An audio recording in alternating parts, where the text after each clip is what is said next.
You remember how last week on Wednesday you saw my review in the morning?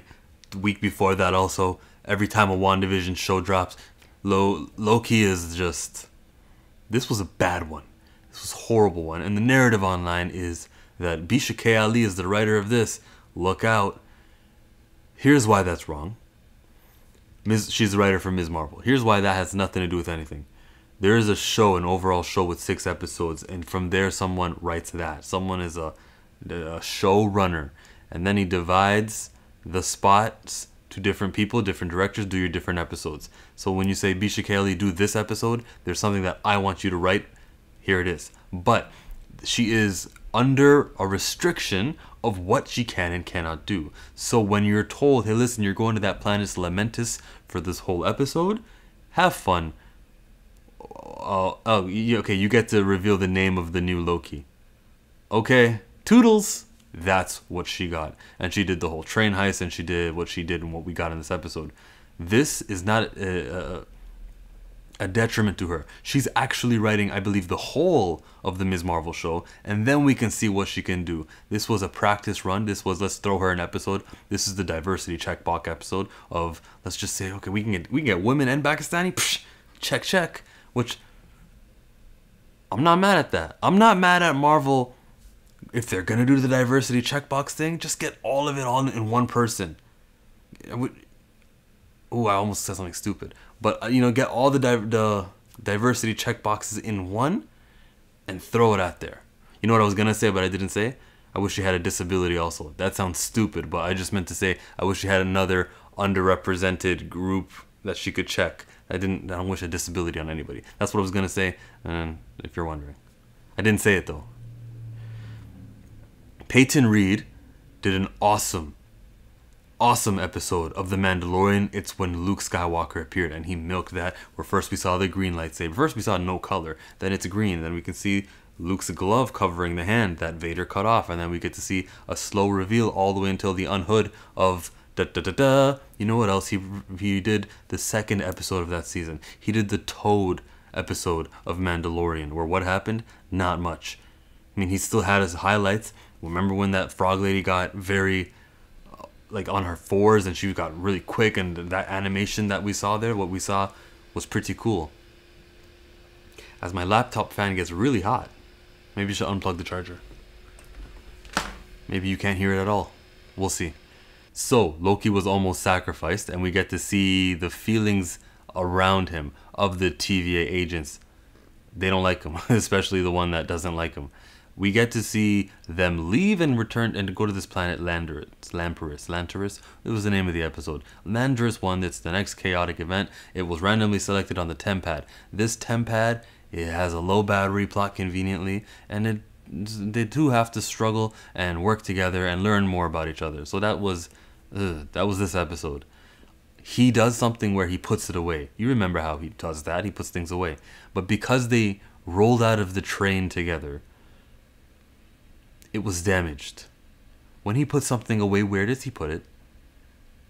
In my memory, in my brain, the way it thinks, it leaves the physical world. So tumbling won't shake it up. I think that's really stupid how the tempad thing broke. Really stupid how it broke. That's bad writing. There was a white woman and a white man who were wealthy, and they were walking. And the black woman, who wasn't wealthy, says, "You're only giving tickets to the wealthy." Marvel, if you're dedicated to this diverse, as well as like positive messaging and not giving stereotypical stuff, this is a brand new planet. The poor person did not have to be black, and the rich people did not have to be white. You could have controlled that narrative in this fiction that you possess. So don't do that again. You did the wrong thing here, Marvel. You could have made them both the same color. But you reinforced stuff that didn't need reinforcing. And it's literally what you champion yourselves on. You didn't do it right, Marvel. Sylvia's her name. Her mothers, when they got to the mothers, that's when they, a little bit more digging. A little more exposition happened. The mother of her and the dad of her told her. And Loki's like, what? I had to find out eventually, which was only, what, 6, 7 years ago, in his long 100 years life that he's been living. He just found out now. And there's a thing about champagne where the server gives them champagne. They're in a brand new place. Call it drinks. Champagne is an earthly concept. It's drinks, refreshments. Don't give me champagne. You feel me? Like, you're in outer space. You gotta be so diverse that earthly things like champagne aren't even a possibility. Things were too similar to Earth. And the TVA does that all the time. But I can say that the TVA have influence of Earth. They have knowledge of Earth. They oversee Earth. These people in this planet, I don't want to believe that. I just want something different. It's easy to believe that the life beings require sustenance to live, and so I'm good with that. Not champagne. Drinks. Gender fluid confirmed. He said he wanted a bit of both. A bit of both. He said 4 words that change everything, apparently. I'm giving it the appropriate amount of it. And he did another! Call back. I laughed at that. That's good writing. There was some parts that are good, some parts that are bad. When the Lokis fight on the train, that's a part that was bad. Because now the Lokis can just walk straight to the destination they were going to. I mean, shouldn't there be some sort of security force to track them since the threat is still there? They were on the path to the place that they were going to. The train already reached there. Hey, keep an eye out for 2 Lokis. You know what I mean? Bad writing. In this time, we discover that these TVA agents are weak-minded. That's one. And that's how magic works. Whenever they do the green thing, it's good on strong-minded, bad on weak-minded. They never elaborated even further than that. What makes a mind strong? What makes a mind weak? But okay. It's like, you can make the rules, and I'll just have to live with it. But I'd love if you told me everything I needed to know about the rules. Go a little bit deeper so I can understand what makes strong, what makes weak. Because then it's like light speed skipping, or then it's like the hold maneuver is 1 out of 1,000,000. Okay, you explained it, told me what it was, but I still don't have an understanding of why you can do it and why no one else can do it. So the green power to mind thing, when you touch, she can do that because she's strong-minded. That's it. That's all we know. The TVA people are real humans. Like, this one was actually from Earth. They're real people, real lives from other places. So the whole free will conversation that we were having, that I thought I was having, some new information was presented in this episode. They don't actually have free will. For some reason, Loki still does. But the others don't. Maybe he's strong-minded, right? Yeah, that's it. He's strong-minded. When did they try to mind wipe him, though? I didn't see him past that part.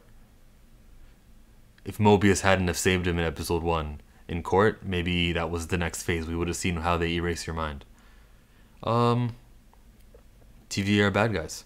I bet them timekeepers are evil too, if we get to see them. With all the money they saved on this show's budget with this episode, I want those expensive 3 lizard timekeepers. I want them. I expect them now. All this money you saved on this episode. Oof. Loki had a power when the thing was collapsing, when everything was collapsing around him, where a pillar was about to fall, and he kind of does Wakanda Forever, and it stops falling. Explain that one to me. I mean, because he's been in so many movies where that kind of would have been useful. He didn't do that when Thanos tried to kill him. Like, he can do the almighty push from Naruto. He can do that for, like, Pain used to do. Okay, cool. Watch it again. It's right at the ending. The thing is falling down on him. And then it goes back like he had it. He had the force. That. You gotta remember that there's 23 films. And there's 3 series where he could have done that. He wasn't in all 23 films, but he never did that. Some of it's bad writing. Some of it's boring. The boringness I don't attribute to Bisha K. Ali, the writer. But the kind of stupid things like that I attribute to her, as well as the people who edit it, as well as producer Kevin Feige. Just the lazy stuff, the unexplained things. This was a bad episode. There were some good parts I really loved. Another! Phew. Let's see, we'll give it a 3 for the good things. We got some exposition on the name of Sylvie. A lot of the exposition was worth it, but there was a little too much. And the episode was short too. 3 out of 10. That was the video, and this is the outro. I'm pleased to announce that I now have a Teespring store. Find the Chillmonger logo filled in, not filled in, or however you like it on the Teespring store. You can also find me on Patreon to support me at $1 US or 10. Thanks.